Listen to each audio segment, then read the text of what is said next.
Folks, yeah, one more hand for them. We're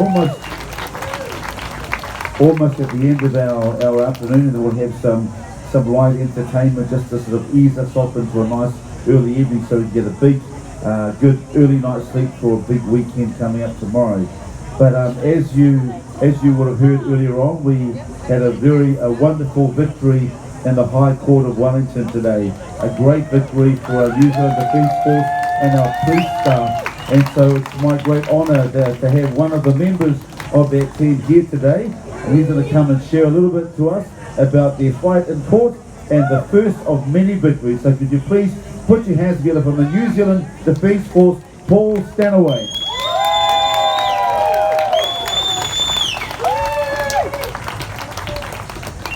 Well, kia ora koutou, and my name is Paul, and for the last 11 years I have been serving as a New Zealand Defence Force Chaplain.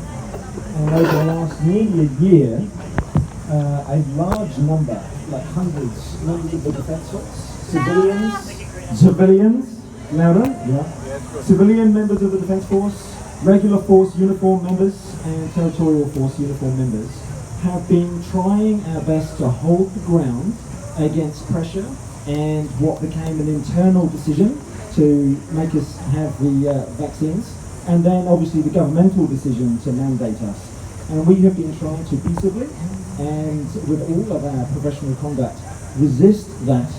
And today obviously we had a fantastic result, and before I go any further, I would like to say on behalf of the men and women, officers, soldiers, civilians of the Defence Force who have been resisting, thank you to all of you.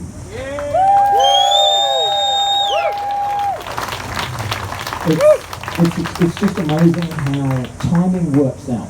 You know, we've had this court case in the works for a reasonable amount of time. Our first court case ended up being annulled because the government made a mandate. And it sort of coincided perfectly with everything that you were doing. And I think a combination of legal righteousness and good social commitment to peaceful protesting, it has brought the nation together in a way that is timed perfectly. And so from us in the New Zealand Defence Force, thank you, all of you. I know that some of you will have met some of us over the last week or so, but thank you. And it is, I think from us, there was a whole bunch of tears today as we heard the news, and we hope and will continue to strive for a lot more victories in court.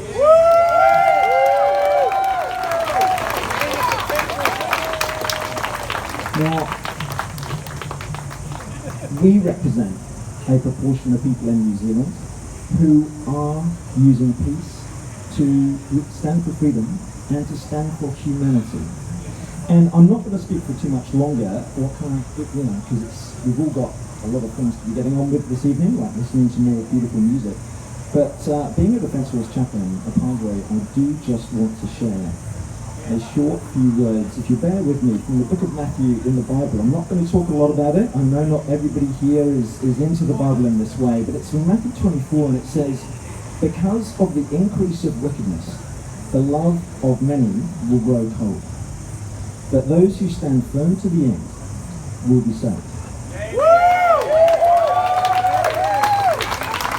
Now, I know Matthew 24:25, it's Jesus talking particularly about an end time moment. It's a very important moment, but I think many of us, whether it be our government or our jobs or our families, have seen people whom we care deeply about. We've seen their love grow dim, right?